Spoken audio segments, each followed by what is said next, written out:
नमस्कार दोस्तों, educate info channel पर आपका स्वागत है। आज के इस अंक में हम पढ़ने वाले हैं सीबीएसई क्लास 10th की साइंस सब्जेक्ट का चैप्टर नंबर 13 यानी 13, जिसका नाम है विद्युत धारा के चुंबकीय प्रभाव। इस चैप्टर के अंतर्गत आधा चैप्टर हम पहली वीडियो में पढ़ चुके हैं और आज की इस वीडियो में हम पढ़ने जा रहे हैं इसका सेकेंड भाग। अगर आपको दोस्तों ये वीडियो अच्छी लगे तो इसे जरूर लाइक करें, शेयर करें, और अगर आपका कोई सजेशन है या फिर आपका कोई आप कुछ पूछना चाहते हो तो इस वीडियो के नीचे एक कमेंट सेक्शन दिया होता है, वहां पर आप मुझे कमेंट करके बता सकते हैं। उसके रिगार्डिंग जो भी हो सकेगा हम जरूर करेंगे। ओके, तो आइए शुरू करते हैं सीबीएसई क्लास 10th के साइंस सब्जेक्ट का चैप्टर नंबर 13, जिसका नाम है विद्युत चुंबकीय। तो चुंबकीय क्षेत्र में किसी विद्युत धारावाही चालक पर बल। सबसे पहले ये शब्द समझ ले, विद्युत धारावाही क्या होता है। ऐसा कोई भी चालक, अब चालक क्या होता है, तो मैंने पिछली बार भी आपको बताया था कि चालक का मतलब होता है ऐसा कोई भी पदार्थ जिसके अंदर से विद्युत धारा प्रवाहित होती है, उसे हम चालक कहते हैं। चाहे वो तार हो, चाहे लोहे की छड़ हो, चाहे कुछ भी हो, जिसके अंदर से विद्युत धारा प्रवाहित हो सकती है। तो यहाँ पर जो टॉपिक का नाम है वो है चुंबकीय क्षेत्र में किसी विद्युत धारावाही चालक पर बल। हाँ, तो इसे जरूर समझें। विद्युत धारावाही का मतलब है जो मैंने आपको समझाया अभी। तो यहाँ देखिए, ये एक मॉडल गिवन है, मैं पहले आपको ये समझा देता हूँ। अब इस डायग्राम में आप देखेंगे तो ये ए टू बी, ये एक मेटल है, मेटल शीट है यानी धातु की छड़ है जिसमें विद्युत धारा प्रवाहित हो रही है। यहाँ पे देखिए बैटरी लगी हुई है, ठीक है, और बैटरी में जो करंट की दिशा है ऐसे है, यहाँ से यानी बी से ए की ओर। क्या होता है दोस्तों, जब किसी भी धारावाही चालक को हम चुंबकीय क्षेत्र में लेके आते हैं। अब यहाँ आपको ये पहले समझ लेना है कि ये सब हो क्या रहे हैं। देखिए, मैंने आपको पिछली वीडियो में पढ़ाया था कि अगर किसी भी कंडक्टर में यानी चालक में विद्युत धारा प्रवाहित होती है तो उसके चारों तरफ मैग्नेटिक फील्ड यानी कि चुंबकीय क्षेत्र बन जाता है। तो अब क्या हुआ कि ये जो छड़ है इसमें बन गया है चुंबक, यानी चुंबकीय क्षेत्र बन गया इसके चारों तरफ। तो अब ये एक चुंबक की तरह काम करेगा, ठीक है। अब ये एक चुंबक की तरह काम करेगा यानी एक चुंबक हो गया। और दूसरी तरफ ये देखिए, ये घोड़े की नाल के आकार का यानी कि हॉर्स शू टाइप चुंबक रखा वहां पहले से। ये इसका साउथ पोल है यानी कि दक्षिणी सिरा, और ये इसका नॉर्थ पोल है यानी उत्तरी ध्रुव है, ठीक है। तो अब यहाँ पर आप ये सोचिए, जब हम दो चुंबक को एक पास साथ में एक जगह लाते हैं तो क्या होता है, वो एक दूसरे को आकर्षित करते हैं, या फिर अगर एक ही उनका ध्रुव होगा तो प्रतिकर्षित करेंगे यानी एक दूसरे से दूर भागेंगे। तो यहाँ पर भी सेम वही चीज होने वाली है कि ये एक चुंबक हो गया रेड वाला, और ये जो विद्युत धारा इसमें बह रही है इस चालक में, उसकी वजह से ये भी एक चुंबक बन गया है। तो अब यहाँ पे दो चुंबक काम कर रहे हैं, एक चुंबक ये और दूसरा ये वाला। तो अब क्या होगा, तो वही चीज होने वाली है जो दो चुंबक के साथ होती है, यानी यहाँ पर भी ये एक दूसरे के साथ आकर्षित होंगे या विकर्षित होंगे। तो देखिए, जब विद्युत धारा बी से ए की तरफ बहती है तो क्या होगा, ये जो अब छड़ चुंबक की तरह काम कर रहा है चालक, ये इस तरफ मुड़ जाएगा यानी कि साउथ पोल की तरफ, दक्षिणी ध्रुव की तरफ आकर्षित हो जाएगा। क्यों? क्योंकि इस वाले छोर पे, ए वाले छोर पे नॉर्थ पोल बन गया है यानी कि उत्तरी ध्रुव बन गया है। ये अब एक चुंबक बन गया है, और चुंबक बनने के बाद ये चुंबक की तरह काम करेगा, तो इसलिए ऐसा है, ठीक है। आइए अब ऊपर से इसको पॉइंट टू पॉइंट पढ़ लेते हैं। मैंने आपको ये समझाया कि आंद्रे एम्पियर ने, ठीक है, यानी आंद्रे मेरी एम्पियर जो कि एक वैज्ञानिक थे जिनके नाम पर करंट की यूनिट यानी विद्युत धारा की ऐसा यूनिट रखी गई है। तो आंद्रे एम्पियर ने प्रस्तुत किया कि चुंबक भी किसी विद्युत धारावाही चालक पर परिमाण में समान परंतु दिशा में विपरीत बल आरोपित करती है, ठीक है। चालक में विस्थापन उस समय अधिकतम होता है जब विद्युत धारा की दिशा चुंबकीय क्षेत्र की दिशा के लंबवत होती है। जी हाँ, लंबवत आप समझ ले क्या होता है।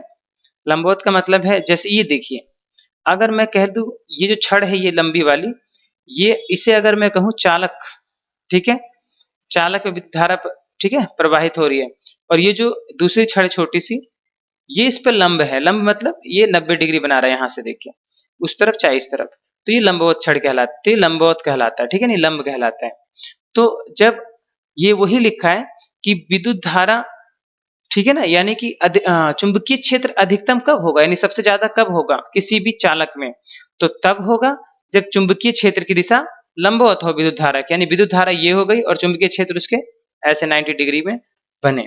ठीक है, तो विद्युत धारा की दिशा बदलने पर बल की दिशा भी बदल जाती है। अब मैं आपको यहाँ पे समझा दूं वो चीज।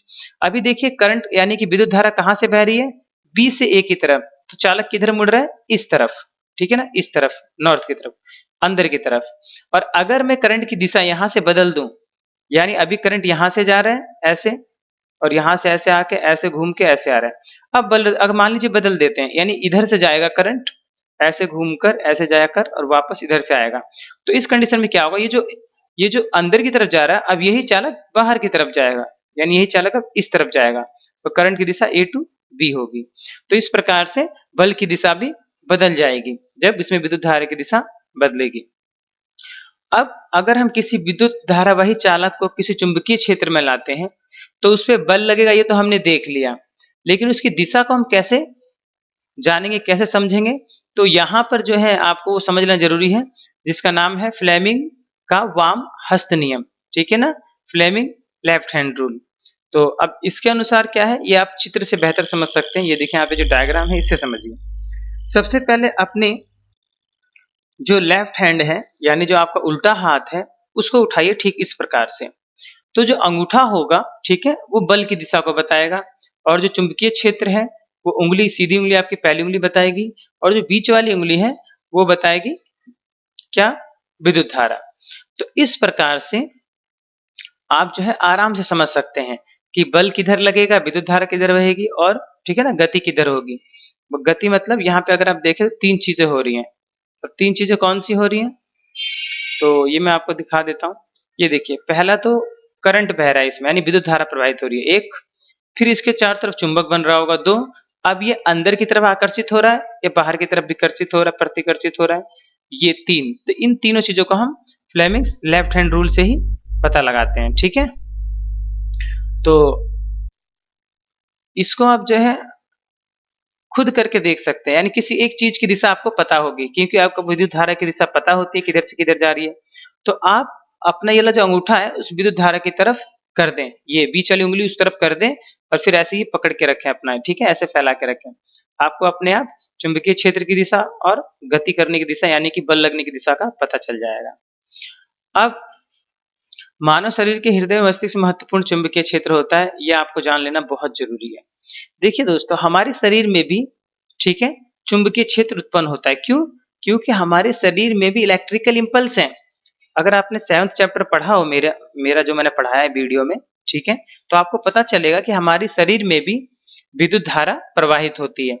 तो विद्युत धारा प्रवाहित होगी, इसका मतलब चुंबकीय क्षेत्र भी बनेगा। ठीक है, तो वही बात है कि जब जहां विद्युत धारा होगी वहां चुंबकीय क्षेत्र भी होगा। तो हमारे शरीर का आपने सुना होगा कि सीटी स्कैन, एमआईआर करवा रहे हैं हम लोग, तो एमआईआर ये मैग्नेटिक इमेज होती है, कि मैग्नेटिक रिजोनेंस इमेज, चुंबकीय अनुनाद प्रतिबिंबन का प्रयोग करके शरीर के भीतरी अंगों के प्रतिबिंब प्राप्त किए जा सकते हैं। यानी कहने का मतलब यह है कि मानव शरीर में हृदय और मस्तिष्क में चुंबकीय क्षेत्र अधिक होती है, ठीक है, क्योंकि न्यूरॉन्स ज्यादा होती हैं, ठीक है, वहां पे। अब क्या है कि एमआरआई, यानी कि जो हमारे शरीर में चुंबकीय क्षेत्र है, उसकी मदद से हमारे पूरे शरीर की इमेज बना ली जाती है, प्रतिबिंब बना लिया जाता है। ठीक है, तो उससे बहुत सारी बीमारियों का पता चल जाता है। आइए बात करते हैं ऐसे यंत्रों की, ठीक है, जिनका इस्तेमाल यहाँ पे होता है। सबसे पहले गैल्वेनोमीटर। दोस्तों, गैल्वेनोमीटर क्या है, तो एक ऐसा डिवाइस है, ऐसी युक्ति है जो विद्युत परिपथ में, ठीक है, जो विद्युत परिपथ होता है उसमें विद्युत धारा की उपस्थिति को संसूचित करता है, यानी हमें इन्फॉर्म करता है, बताता है। यह धारा की दिशा को भी संसूचित करता है, यानी धारा की दिशा को भी बताएगा कि विद्युत धारा किस तरफ से किस तरफ बह रही है, प्रवाहित हो रही है। उसके बाद वैद्युत चुंबकीय प्रेरण। गैल्वेनोमीटर जो होता है वो काम आता है, किस काम, जो विद्युत, यानी कभी हम आगे सीखेंगे किस किस प्रकार से हम जो है चुंबकीय क्षेत्र उत्पन्न कर सकते हैं, ठीक है ना, बिना विद्युत धारा प्रवाहित किए भी किसी विद्युत परिपथ में। तो उसी प्रकार के विद्युत को, यानी कि जिस विद्युत को हम उत्पन्न कर रहे हैं, ठीक है, अपने क्रियाकलाप से, जो हम अभी नीचे देखेंगे, उस प्रकार की क्रियाकलाप से उत्पन्न विद्युत को हम वैद्युत चुंबकीय प्रेरण कहते हैं। जब किसी चालक को परिवर्ती चुंबकीय क्षेत्र में रखा जाता है तो चालक में विद्युत धारा प्रेरित होती है। यह धारा प्रेरित विद्युत धारा कहलाती है और यह परिघटना वैद्युत चुंबकीय प्रेरणा कहलाती है। इसे याद रखें। यह एक वर्ड है, देखिए, प्रेरित विद्युत धारा। आइए इसे हम समझते हैं इस क्रियाकलाप से, तो आप बेहतर समझ पाएंगे। अभी आपने क्या पढ़ा था अभी तक कि जहां कहीं भी विद्युत धारा प्रवाहित होगी उसके चारों तरफ चुंबकीय क्षेत्र उत्पन्न होगा। ठीक है दोस्तों। अब जरा इसका उल्टा सोचिए कि जहां कहीं भी चुंबकीय क्षेत्र हो वहां पर विद्युत धारा प्रवाहित होगी। जी हाँ, उल्टा सोचिए अब, यानी कि जहां कहीं विद्युत धारा होती है वहां चुंबकीय क्षेत्र बन जाता है। तो अब क्या होगा, और ये होता है और यही हो रहा है कि जहां भी चुंबकीय क्षेत्र होगा, ठीक है, वहां विद्युत धारा स्वतः बन जाएगी। इसी का इस्तेमाल करके पानी से, कोयले से, इन सब चीजों से विद्युत धारा बनाई जाती है। तो इसका प्रोसीजर क्या है वो मैं आपको समझा देता हूँ। यहाँ देखिए, यहाँ एक गैल्वेनोमीटर लगाया गया है और ये कॉइल है, इसे हम कॉइल कहते हैं और हिंदी में से कुंडली कहते हैं। और ठीक है, इसमें कोई विद्युत धारा प्रवाहित नहीं हो रही। यहाँ देखिए एक मैग्नेट रखा गया है। अब विद्युत धारा तभी बनेगी जब चुंबकीय क्षेत्र में परिवर्तन हो। ये बात ध्यान रखें कि विद्युत धारा किसी भी कुंडली में या फिर किसी भी सर्किट में, विद्युत परिपथ में तभी उत्पन्न होगी जब मैग्नेटिक फील्ड यानी कि चुंबकीय क्षेत्र में परिवर्तन हो। अब परिवर्तन के लिए आपको क्या करना पड़ेगा, इस चुंबक को आगे पीछे करते रहना पड़ेगा, यानी चुंबक को हमेशा गतिमान रखना पड़ेगा, वो भी अलग अलग दिशाओं में। तो यहाँ बहुत आसान तरीका है कि हम क्या करते हैं, कुंडली के अंदर बाहर चुंबक को ऐसे करते हैं। अब इससे क्या होता है कि जब हम इसे अंदर बाहर करते हैं तो चुंबकीय क्षेत्र परिवर्तित होता है, और जब चुंबकीय क्षेत्र परिवर्तित होता है तो अपने आप ही इस गैल्वेनोमीटर में करंट दिखने लग जाता है, यानी कि इसकी जो सुई है, जो निडल है, ठीक है, वो विक्षेपित हो जाती है। ठीक है, विक्षेपित का मतलब है डिफ्लेक्ट हो जाएगी अपनी जगह से। क्यों? क्योंकि जब हम मैग्नेटिक फील्ड चेंज करते हैं तो ये जो विद्युत परिपथ है इसके अंदर विद्युत धारा बन जाती है। तो उस प्रकार से बनी विद्युत धारा को हम बोलते हैं प्रेरण। ठीक है, प्रेरक विद्युत धारा, और इस परिघटना को हम बोलते हैं वैद्युत प्रेरण। ठीक है, इस घटना को हम क्या कहते हैं, वैद्युत चुंबकीय प्रेरणा। आई बात समझ में दोस्तों? तो आशा करता हूँ आपको ये बहुत अच्छी तरह समझ में आया होगा। तो आइए इसे विस्तार से पढ़ लेते हैं यहाँ पे इसकी भाषा में, कि जब चुंबक को कुंडली की तरफ लाया जाता है तो गैल्वेनोमीटर में क्षणिक विक्षेप विद्युत धारा की उपस्थिति को इंगित करता है, यानी थोड़ा सा बिल्कुल तुरंत डिफ्लेक्ट होगा ये। जब चुंबक को कुंडली के निकट स्थिर अवस्था में रखा जाता है तो कोई विक्षेप नहीं होगा। ठीक है, ध्यान रखें इस बात को, मैंने भी आपको ही बताया कि जब आप चेंज करते रहेंगे तभी विद्युत धारा प्रवाहित होगी। अगर आप रोक देंगे ले जाके तो नहीं होगा, जीरो हो जाएगा। जब चुंबक को दूर ले जाया जाता है तो गैल्वेनोमीटर में क्षणिक विक्षेप होता है, परंतु पहले के विपरीत दिशा में। ठीक है, यानी कि जैसे जैसे अगर आप मैग्नेट को आगे ले जा रहे हैं तो जिस दिशा में हो रहा है विक्षेपण, जब आप उसे पीछे लेके आएंगे तो विक्षेपण उसकी विपरीत दिशा में होगा। तो ये था वैद्युत चुंबकीय प्रभाव। तो एक तो तरीका वो है, और दूसरा तरीका यहाँ पे ये दिया गया कि किस प्रकार से आप विद्युत, ठीक है, विद्युत, ये जो प्रेरक विद्युत धारा है वो उत्पन्न कर सकते हैं। तो देखिए यहाँ पर यह है कुंडली 1 और यह है कुंडली 2, यानी कॉइल 1 हो गई, कॉइल 2 हो गई। अब जरा ध्यान दीजिएगा, इस वाले कॉइल में बैटरी लगाई गई है करंट विद्युत धारा प्रवाहित करने के लिए, और इस वाले कॉइल में देखिए विद्युत धारा प्रवाहित करने के लिए कोई बैटरी या कुछ भी नहीं लगाया गया, ना ही यहाँ मैग्नेट है। ये एक दूसरा तरीका है। क्या? अभी हमने ऊपर वाली एक्टिविटीज में, इससे पहले वाली में हमने चुंबक को आगे पीछे किया तो चुंबकीय क्षेत्र बदला। अब आप खुद ही पढ़ चुके हैं पहले कि जो विद्युत धारा प्रवाहित होती है किसी भी चालक में तो उसके चारों तरफ चुंबकीय क्षेत्र उत्पन्न होता है।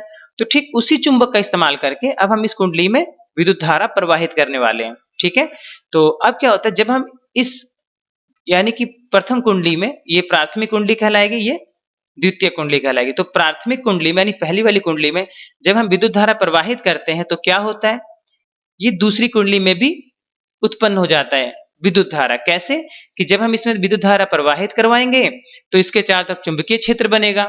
अब उस चुंबकीय क्षेत्र की वजह से दूसरी कुंडली में, ठीक है, क्या होगा, चुंबकीय क्षेत्र परिवर्तन होगा, जिसकी वजह से इसकी जो सुई है वो विक्षेपित हो जाएगी। यानी ये इंगित करता है, ये दिखाता है ये गैल्वेनोमीटर कि इस कुंडली में भी विद्युत धारा बनी है। ठीक है, और कौन सी? प्रेरक विद्युत धारा।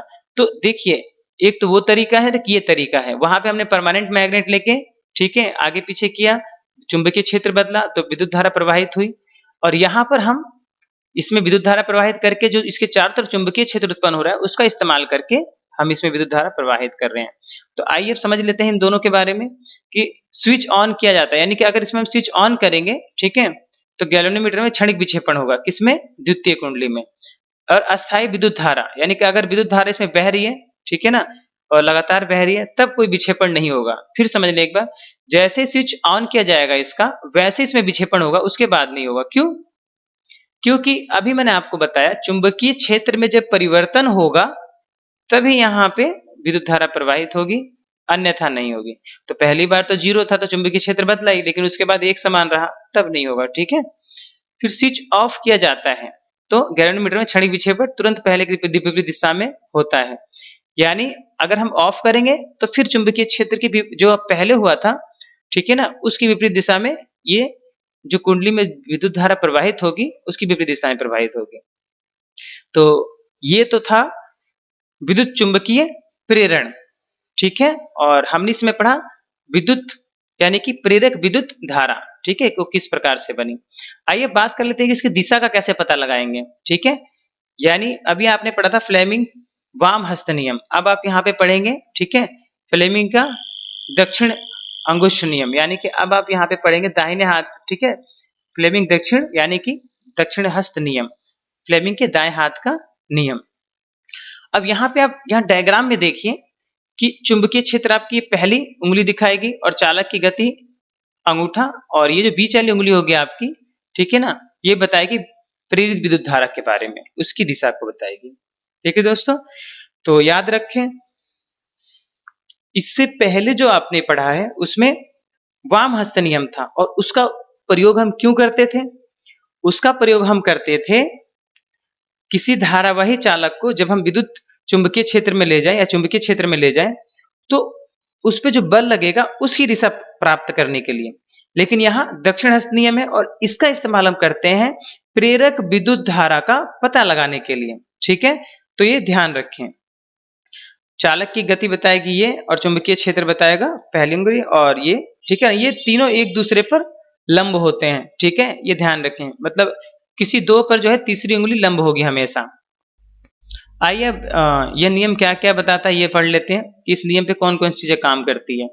तो इस नियम पर जनरेटर की कार्यप्रणाली का सिद्धांत है, यानी कि जो जनरेटर होता है जिससे विद्युत धारा प्रवाहित होती है गांव में शहरों में, तो वो इसी, ठीक है ना, यानी कि इसी सिद्धांत पे कार्य करता है और प्रेरित विद्युत धारा की दिशा ज्ञात करने का काम आता है, ठीक है। अब बात कर लेते हैं कि विद्युत धारा कितने प्रकार की होती है।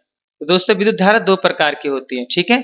एक होती है प्रतिवर्ती विद्युत धारा, जिसको हम कहते हैं क्या, एसी इंग्लिश में, और इसका पूरा नाम होता है अल्टरनेटिंग करंट, जो कि हमारे घरों में आ रहा है दो, और जिसका वोल्टेज है विभवांतर है 240 वोल्ट, ठीक है दोस्तों। और दूसरा होता है, यहाँ नीचे दिखाया था मैं, दिष्ट धारा। दिष्ट धारा यानी डायरेक्ट करंट, जो कि बैटरी में होता है, जो सेल में, बैटरी में, इन सब चीजों में होता है, ठीक है, और जिसकी वोल्टेज यानी जो विभवांतर होता है वो अलग अलग होता है। ये 1.5 वोल्ट के भी होते हैं सेल, 3 वोल्ट के भी होते हैं, बैटरी होती है 6 वोल्ट की, 12 वोल्ट की, ठीक है, और 24 वोल्ट की। तो इसमें अलग अलग होते हैं और इसका वोल्टेज विभवांतर कम होता है, ठीक है। तो प्रत्यावर्ती धारा और दिष्ट धारा में क्या अंतर है, यानी एसी और डीसी में क्या अंतर है? तो जो विद्युत धारा समान समय अंतराल के पश्चात अपनी दिशाएं परिवर्तित कर लेती है उसे हम कहते हैं प्रतिवर्ती धारा, क्योंकि बार बार बदल रही है। अब भारत में विद्युत धारा हर 1/100 सेकंड में बाद अपनी दिशा उत्क्रमित कर लेती है। ये मैं आपको समझा दूं कि कुछ ऐसे ग्राफ आएगा, अगर आप खींचेंगे ना जिगजैग की तरह ग्राफ आएगा, ठीक है ना, ऐसे ऐसे, जैसे में देखिए मेरा पॉइंटर देखिए, मैं ऐसे बताता हूँ, ऐसे ऐसे ग्राफ आएगा, ठीक है। तो इस प्रकार की विद्युत धारा को हम क्या बोलते हैं, प्रत्यावर्ती धारा। और यहाँ पर आप देखें, ये कह रहा है कि समय अंतराल कितना होना चाहिए, 1/100 सेकेंड, यानी 1 मिनट में, सॉरी 1 सेकेंड में वो 100 बार बदलती है। तो इस प्रकार से यहाँ पर अगर हम समय अंतराल निकालें 1/100 ऊपर और 1/100 नीचे, तो 2/100 आएगा और काट पीट के 1/50 आ रहा है। तो 1/50 सेकेंड का मतलब ये हो गई इसकी फ्रीक्वेंसी, आप कोई भी यंत्र उठा के देखिएगा उस पे 50 हर्ट्ज फ्रीक्वेंसी लिखी होगी। 1/50 सेकंड कहें या सीधा इसे कहें 50 हर्ट्ज, क्योंकि ये फ्रीक्वेंसी है यानी आवृत्ति है। तो कोई भी अगर आप इक्विपमेंट उठाएंगे, यंत्र उठाएंगे, तो जो उसकी आवृत्ति होगी वो होगी 50 हर्ट्ज। ठीक है, इसका मतलब ही यही है कि 50 बार जब चेंज होगा, क्योंकि एक चक्कर जो है ना ऐसे गिना जाता है, यहाँ से आपने इसे पूरा किया फिर ऐसे, ये एक चक्कर गिना जाता है, तो इसीलिए यहाँ पर आधा चक्कर नीचे और आधा चक्कर ऊपर, तो इस प्रकार से क्या हो जाता है, पूरा चक्कर। ठीक है, आइए बात करते हैं। ठीक है, किस प्रकार से हम आवृत्ति निकाल सकते हैं। देखिए यहाँ पे निकाला गया है कि आवृत्ति 1/में सवैंतराल, सवैंतराल आपने देखा अभी 1/50 सेकंड, यहाँ रख दिया तो 50 ऊपर आ जाएगा, 50 हर्ट्ज हो गया, 50 हर्ट्ज हो गया। अब इसके लाभ क्या है, तो प्रत्यावर्ती धारा को सुदूर स्थानों पर बिना अधिक ऊर्जा के क्षय के, बिना अधिक ऊर्जा खर्च किए भेजा जा सकता है। ठीक है ना, आपने अपने गांव के आसपास देखा होगा बड़े बड़े बहुत बड़े बड़े खंबे होते हैं ऊंचे ऊंचे, जिसपे लिखा होता है 11,000 वोल्ट, 25,000 वोल्ट, तो वो प्रतिवर्ती धारा ही होती है। ठीक है दोस्तों, अब इसकी हानि जान लेते हैं। तो प्रतिवर्ती धारा को संचित नहीं किया जा सकता, यानी इसको एक जगह इकट्ठा करके रखा नहीं जा सकता, ये सबसे बड़ी इसकी कमी है। अब बात करते हैं दिष्ट धारा की। तो दिष्ट धारा, जो विद्युत धारा अपनी दिशा परिवर्तित नहीं करती, उसे हम कहते हैं दिष्ट धारा, यानी इसकी जो दिशा है वो एक ही रहती है। ठीक है, और दिष्ट धारा को संचित कर सकते हैं, इसे इकट्ठा किया जा सकता है बैटरी में, इसलिए बहुत ही यूजफुल हो जाती है। और सुदूर स्थानों पर प्रेषित करने में ऊर्जा का क्षय ज्यादा होता है, इसे दूर भेजने में बहुत ऊर्जा खर्च होती है, तो इसलिए इसको दूर नहीं भेजा जाता। और इतनी खर्च होती है कि आप देखिएगा, ध्यान दीजिएगा, जहां बैटरी लगी होती है तार जो है छोटे होते हैं, उसी के आसपास सारी सेटिंग होती है। ठीक है, जहां उसको खर्च होना होता है उसका तार लंबा नहीं होता ज्यादा। अब इसे प्राप्त किससे करते हैं, तो सेल से, बैटरी से। ठीक है, और बहुत सारे जो और दूसरे सेल हो गए उनसे। अब बात कर लेते हैं इसकी। ठीक है, इसकी क्या हानि है, तो दिष्ट धारा प्रत्यावर्ती धारा से यानी डीसी एसी से बहुत ज्यादा खतरनाक है। वो इसलिए खतरनाक नहीं लगती, आप बैटरी छूते तो करंट नहीं लगता, क्योंकि उसका वोल्टेज बहुत कम होता है। अगर 220 वोल्ट के दिष्ट धारा यानी कि डीसी लग जाए तो तुरंत जान चली जाएगी, और वो आपको छोड़ेगा भी नहीं, क्योंकि इसमें झटका नहीं लगता है। क्यों, क्योंकि अपनी दिशा नहीं बदलती है, इसीलिए तो ये बहुत खतरनाक होती है। अब बात कर लेते हैं घरेलू विद्युत परिपथ की। तो घरेलू विद्युत परिपथ जो है, ठीक है ना, वो 3 प्रकार के तारों से बनता है। पहला धनात्मक, जो लाल वाला होता है, दूसरा ऋणात्मक, ठीक है, या फिर उदासीन तार जो काला वाला होता है, और तीसरा भू संपर्क तार, यानी इसे हम बोलते हैं अर्थिंग, जो अर्थ आप देते हैं ना तीसरे वायर में, उसे जो हरे विद्युत धारा, ठीक है, हरे रंग का होता है। तो 3 तार होते हैं हमारे घरों में, धनात्मक, ऋणात्मक और भू संपर्क तार। तो ऋणात्मक वाले को हम उदासीन ही कहते हैं ज्यादातर। ठीक है, एक फेस होता है आपकी भाषा में, आप लोग समझते होंगे, एक फेस, ठीक है, और एक न्यूट्रल होता है और एक अर्थ होता है। तो ये 3 यहाँ पे हैं। तो भारत में विद्युन्मय तार तथा उदासीन तार के बीच 220 वोल्ट का विभवांतर होता है, जैसे मैं आपको पहले बता चुका हूँ। खंबा, मुख्य आपूर्ति, फ्यूज। अब ये आपको फ्लो चार्ट बता रहा है कि कैसे कैसे विद्युत धारा घरों में आती है। तो सबसे पहले खंबे पर पोल से मुख्य आपूर्ति में यानी कि मीटर में, उसके बाद फ्यूज में आती है। ठीक है, मीटर के बाद फ्यूज लगा होता है, और उसके बाद विद्युत मापी मीटर। ठीक है, फिर वितरण बक्स और फिर पृथक परिपथ। ये देखिए यहाँ पे, यह है भूसंपर्कता अर्थ। ऐसे इसको फैला दिया गया है। अब जिस जिसको जरूरत है उसमें कनेक्शन इसका दे दिया गया ले आके, इसमें से भी, ठीक है, इसमें से भी। आपको एक सबसे पहले बात बता दूं कि हमारे घरों में पार्श्व क्रम में लगता है, यानी कि समांतर क्रम में सेटिंग होती है सारी। क्यों, क्योंकि मैं आपको बता चुका हूं, इससे पहले वाले 12th चैप्टर में आप पढ़ लेना, अगर आप उसे देख लेंगे वीडियो को तो आपको समझ में आ जाएगा कि पार्श्व क्रम क्या है, समांतर क्रम क्या है। तो ये जो यहाँ पे भू संपर्क तार है, ये देखिए, ये भी सीधी लाइन में जा रहा है। फिर आप ये देखिए विद्युत तन्मय तार यानी जो फेस वायर है वो भी सीधी लाइन में जा रही है। ठीक है, ऐसे यहाँ से ऐसे इसको सीधी लाइन में ले आया गया है। ठीक है, ऐसे फिर, और ये जो उदासीन तार है काला वाला, ये देखिए मीटर के बाद ये भी सीधी लाइन में जा रहा है। अब हम सारी चीजों को पार्श्व क्रम में क्यों लगाते हैं, ताकि अगर यहाँ से कनेक्शन टूट जाए तो मेन तो ये है, ये वाली लाइन है मेन, तो इस लाइन में करंट बह रहा है तो इसमें जाएगा करंट, और इस वाले में भी करंट जाएगा। ये फायदा है इसका। ठीक है, अगर हम सीधी एक लाइन में जोड़ेंगे, यानी इससे इसको जोड़ दे फिर इससे इसको जोड़ दे, तो क्या होगा कि ये अगर खराब हो गया तो बाकी के 2 काम ही नहीं करेंगे और हमें पता भी नहीं चलेगा कि गड़बड़ी का है। तो इसीलिए हम घरों में पार्श्व क्रम की सेटिंग करते हैं। तो ये डोमेस्टिक सर्किट है, यानी कि घरेलू विद्युत परिपथ है। ठीक है, अब बात कर लेते हैं भू संपर्क तार की। यदि साधित्र के धात्विक आवरण से विद्युत धारा का क्षरण होता है तो यह हमें विद्युत आघात से बचाता है। यह धारा के क्षरण के समय अल्प प्रतिरोध पथ प्रदान करता है। यानी आप सभी जानते हैं भूसंपर्क तार का मतलब है अर्थिंग, कि अगर कहीं शॉर्ट सर्किट होता है, कहीं तार से करंट या किसी उपकरण में करंट आ जाता है, तो भूसंपर्क तार अगर उसमें लगा है यानी अर्थिंग लगी है, तो वो विद्युत धारा चली जाएगी जमीन के नीचे, अर्थ के नीचे।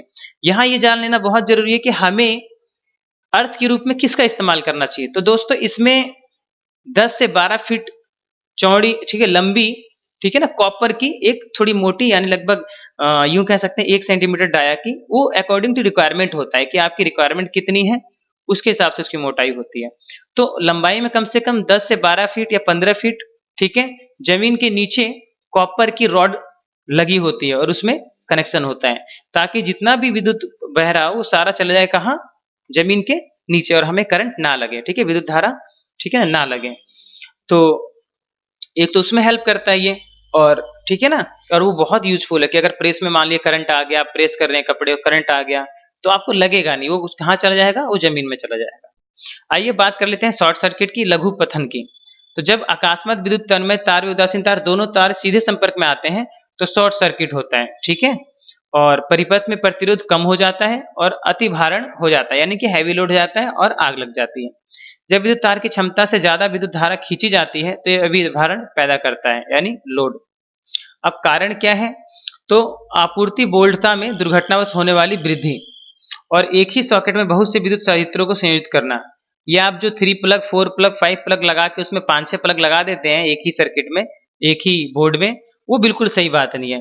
उसी से शॉर्ट सर्किट होता है क्योंकि ओवरलोड हो जाता है, ठीक है। तो एक पॉइंट से एक ही चलाएं या ज्यादा से ज्यादा 2 यंत्र चलाएं, इससे ज्यादा नहीं। उसके लिए अलग अलग व्यवस्था करें आप, ताकि दुर्घटना से बचे रहें। अब सुरक्षा युक्तियां देखिए, बता रहे हैं कि क्या क्या सुरक्षा आप कर सकते हैं शॉर्ट सर्किट से यानी लघु पतन से। सबसे पहले तो विद्युत फ्यूज लगाइए कि जैसे लघु पतन होगा, फ्यूज से क्या होगा, विद्युत धारा प्रवाहित होनी बंद हो जाएगी। उसके बाद अर्थिंग लगाइए भू संपर्क तार, ताकि शॉर्ट सर्किट के दौरान सारा जो बिजली है जो बढ़ी हुई है वो नीचे चली जाए। और फिर तीसरा, मिनिएचर सर्किट ब्रेकर यानी एमसीबी, जो आप जानते हैं सारे।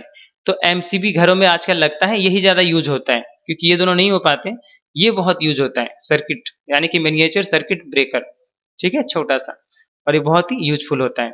तो आशा करता हूं दोस्तों आपको ये वीडियो पसंद आई होगी। अगर आपको ये वीडियो पसंद आई हो, अच्छी लगी हो, तो प्लीज इसको शेयर करें, और अगर आप न्यू यूजर हैं, ठीक है, तो हमारे चैनल को जरूर सब्सक्राइब करो। सब्सक्राइब के बगल में एक बेल होगी, उसको जरूर दबाएं, ताकि हमारी जो भी लेटेस्ट वीडियो है वो आप तक पहुंच जाए। बिना उस बेल के हमारी कोई भी वीडियो आप तक नहीं पहुंचेगी, ठीक है दोस्तों। तो अपना बहुमूल्य समय देने के लिए धन्यवाद। मिलते हैं नेक्स्ट वीडियो में, तब तक के लिए नमस्कार।